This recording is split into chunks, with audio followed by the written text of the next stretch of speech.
kapag ninanamnam ko siya, ano ba mas gusto mo? Nilulunok mo ba siya o niluluwa?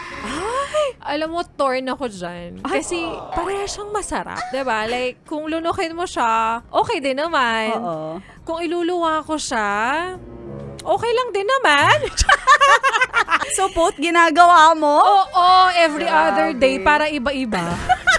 Siyempre, mas gusto ko na lang siya siguro na nilulunok. Oo. Yan. Oo, para naman walang sayang. Alam mo, ako naman, ang gusto ko kasi dito, manamis-namis na maalat-alat.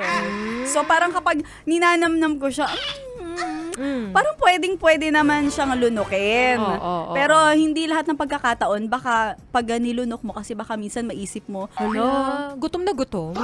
Hindi ka ba pinapakain ng nanay mo? Ganun. wag mo lang hayaan siguro talaga na, kumbaga, Everyday. makarami. Oo. Baka pag dumami sa tiyan mo, Baka mamaya, may maging hindi magandang epekto sa'yo. o baka may babuo. Yan na naman kayo. Alam nyo, kayo yung yan na naman kayo. Totoo! Dahil ang pinag-uusapan namin dito, kung kayo ba nilulunok ninyo o niluluwa ninyo ang buto ng pakwan. Diba? O, yung iba nga talagang pinupulutan yan. Oo. Malala talaga, hindi na pagsasawaan. Totoo.